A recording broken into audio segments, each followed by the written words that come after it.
जम्मू कश्मीर के lieutenant governor Manoj Sinha ने अमरनाथ यात्रा को लेकर एक हाई लेवल मीटिंग की सदारत की।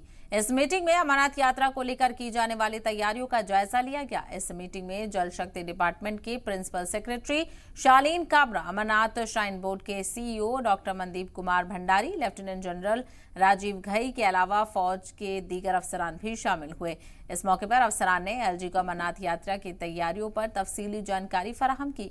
इस मौके पर एलजी ने सभी अफसरान से हर तरह की तैयारी को वक्त पर मुकम्मल करने की बात की। साथ ही टेलीकॉम सर्विस के अफसरान से यात्रा के दौरान नेटवर्क फराहम करने पर भी जोर दिया गया। तो आपको बताते चलें, अमरनाथ यात्रा की शुरुआत होने वाली है। इससे पहले ही तमाम तर तैयारियों का जायजा लिया जा रहा है और लगातार यूटी के लेफ्टिनेंट गवर्नर मनोज सिन्हा इस हवाले से जानकारी लेते हुए अफसरान से नजर आ रहे हैं। इससे पहले भी वजीर दाखिला अमित शाह ने भी एक मीटिंग बुलाई थी, जिसमें अमरनाथ यात्रा को लेकर चर्चा की गई थी और तमाम तर सहूलत फराहम करने पर गौर व खौज किया गया था। इसी ज़िम्न में यात्रा के दौरान क्या कुछ तैयारियां होनी चाहिए, किस तरह से तफसील अफसरान से एलजी मनोज सिन्हा ने ली है, इसको लेकर जानकारी हासिल करेंगे। हमारे नुमाइंदे फारूक वानी इस वक्त हमारे साथ जुड़ गए हैं। फारूक, अमरनाथ यात्रा में अब बहुत ज्यादा दिन नहीं बचे, ऐसे में तैयारियों को लेकर तेजी देखने को मिल रही है। जी बिल्कुल, अब कुछ ही दिन बचे हैं पवित्र अमरनाथ यात्रा को। तो इस सिलसिले में जम्मू कश्मीर के उपराज्यपाल मनोज सिन्हा ने एक बैठक भी बुलाई थी आज, जिसमें डिविजनल कमिश्नर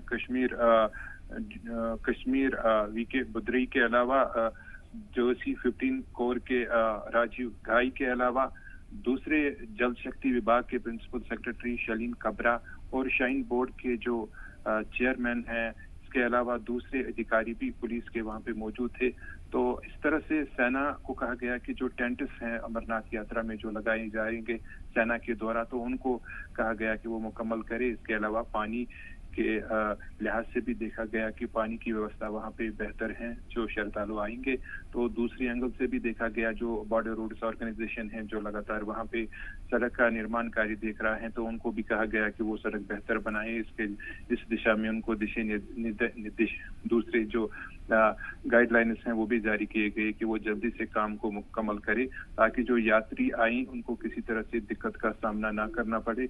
वही मौसम के हवाले से भी जानकारी जो है, जो मौसम विभाग हैं उनको भी कहा गया कि वो वक्तन फवक्तन जो है यात्रियों को इस सिलसिले में पूरी जानकारी दे। यात्रा से पहले सभी जितने भी श्रद्धालु आएंगे अमरनाथ गुफा की ओर इनको रवाना किया जाएगा। उनको 24 घंटे जो मौसम विभाग जो है उनको सूचित करेगा मौसम के लिहाज से भी। और इसके अलावा जो दूसरे जितने भी अधिकारी हैं जिनको अभी रखा गया है टीम के, चाहे वो सेहत विभाग हो या फिर जल शक्ति विभाग हो, उनको भी कहा गया कि वो सतर्क रहे और किसी भी दिक्कत का सामना नहीं करना पड़ना चाहिए जो भी यात्री वहां पे जाएंगे। इसके अलावा जो बॉर्डर रोड्स ऑर्गेनाइजेशन है उनको कहा गया कि वो तुरंत वहां पे जो बर्फ है ट्रैक को क्लियर करे, ताकि यात्रियों को दिक्कत का सामना ना करने पड़े।